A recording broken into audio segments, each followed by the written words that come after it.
Reconociendo que el alma es capaz de todos los males como de todos los bienes, hemos de marchar siempre por el camino que conduce a lo alto, practicando en toda forma la justicia con ayuda de la inteligencia para ser amados por nosotros mismos y por los dioses.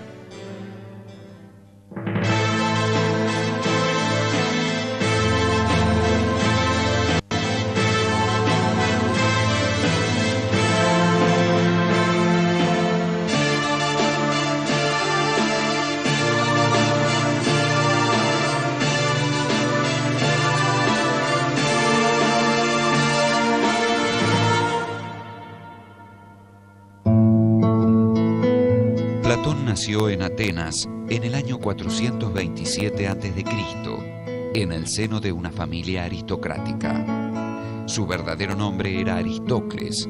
El apodo Platón significaba en griego de anchas espaldas y aludía a su robustez. En esa época, después de ganadas las guerras contra los persas, Atenas había conocido un período de gran esplendor político y económico que duró alrededor de 50 años. El crecimiento de Atenas la llevó a enfrentarse con una confederación de ciudades lideradas por Esparta, en lo que se ha llamado la Guerra del Peloponeso. La guerra contra Esparta y sus aliados fue desastrosa para Atenas, que cayó en una profunda crisis. El gobierno fue tomado por un grupo oligárquico y solo después de una guerra civil pudo restaurarse la democracia. En tal clima de convulsión, Platón encontró una guía y un ejemplo a imitar en la figura de Sócrates. Buena parte de la obra de Platón está marcada por la presencia de Sócrates. Por una parte, Sócrates es el protagonista de gran parte de los diálogos platónicos. Algunos de los parientes de Platón pertenecieron al gobierno oligárquico, al que él rehusó asociarse. Vio con simpatía el restablecimiento de la democracia, pero pronto comprendió que la sociedad en que vivía mostraba grandes síntomas de decadencia. Los nobles ideales antiguos ya no eran vigentes. Por todas partes triunfaban el oportunismo, el amoralismo, la corrupción y el escepticismo. Para Platón, era urgente tratar de establecer entre sus conciudadanos un ideal de justicia y de respeto a la verdad.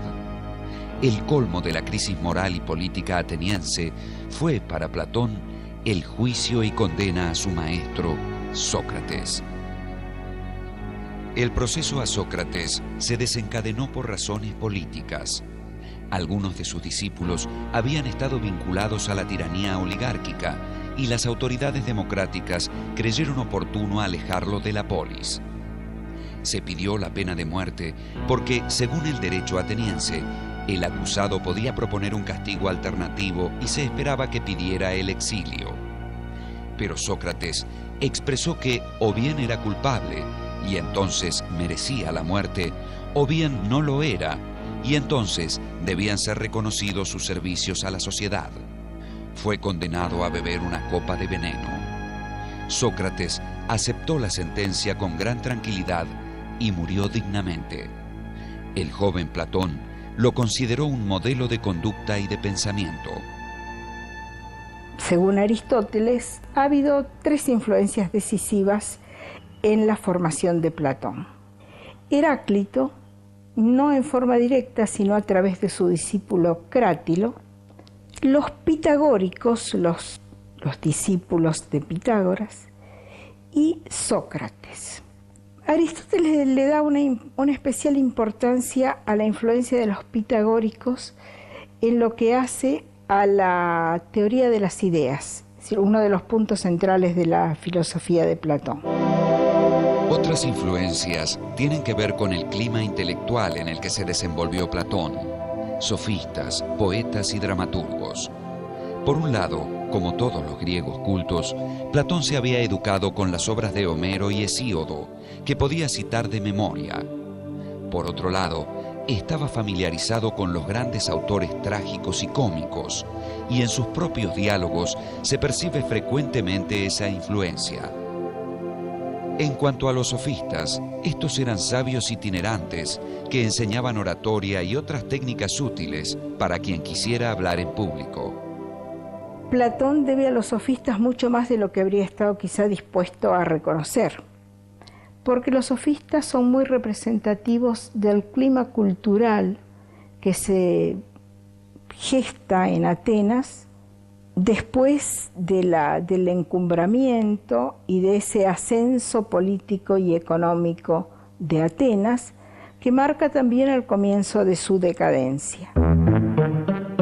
La intención de echar las bases para el establecimiento de un orden social justo está presente en toda la obra platónica, aún en sus primeros escritos, que adoptaron, al igual que los posteriores, la forma de diálogos, recurso literario que le permitió hacer discutir a diferentes personajes que representaban otras tantas posiciones y dar así a cada opinión la posibilidad de ser defendida. A esta época corresponden, por ejemplo, los diálogos del juicio, la apología, el Critón, donde se relatan directamente momentos de la vida de Sócrates. Y también a este periodo corresponden todos estos diálogos llamados aporéticos, diálogos donde en realidad se plantea un tema, digamos, la pregunta sobre un tema, qué es lo sagrado en el Eutifrón, qué es la amistad en el Lisis, qué es la valentía en el Laques. Y en realidad estas preguntas se dirigen a alguien supuestamente experto, digamos, que la comunidad reconoce como un experto, y en el diálogo no se hace más que mostrar que en realidad estos personajes carecen de todo saber respecto de ese punto. La sugerencia de Platón en estos diálogos tempranos es que el desconocimiento de la propia ignorancia impide buscar el saber. La mayoría de los diálogos platónicos presenta a Sócrates como protagonista. Platón le hace decir que él, al igual que los demás, no sabe nada, pero al menos sabe que no sabe. Por eso es el más sabio de todos. Cuando Sócrates dice solo sé que no sé nada, el Dios me ha dicho que soy el hombre más sabio justamente por saber que no sé, los demás creen que saben. Todavía palabras como justicia, bien, belleza, algún sentido tienen que tener, pero nadie sabe muy bien en qué consiste ese sentido. Es la figura que está mostrando esta falta de suelo, esta falta de fundamento. Un poco Sócrates es como esos muñequitos de los dibujos animados que van caminando, llegan a un precipicio, siguen caminando, recién cuando se dan cuenta de que están en el precipicio, se cae. Ese muñequito es de algún modo Sócrates.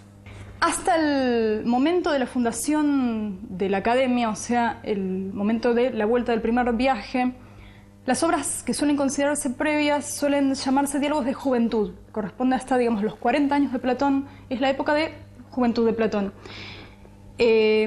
Esto tiene que ver sobre todo por las características de estilo que tienen estos primeros diálogos. Son los que suelen llamarse además diálogos socráticos. No porque Sócrates es el personaje principal, porque lo seguirá siendo durante mucho tiempo, sino más bien porque en realidad estas obras son las que los estudiosos suelen utilizar para acercarse a la figura de Sócrates, del Sócrates histórico, podríamos decir.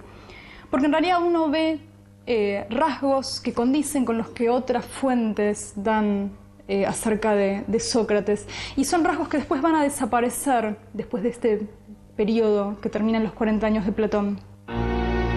Poco después de la muerte de Sócrates, en el año 399 a.C., Platón se retiró a la casa de su amigo Euclides, en Megara. En el año 395, al desencadenarse la guerra entre Atenas y Corinto, volvió a su ciudad y formó parte del ejército ateniense.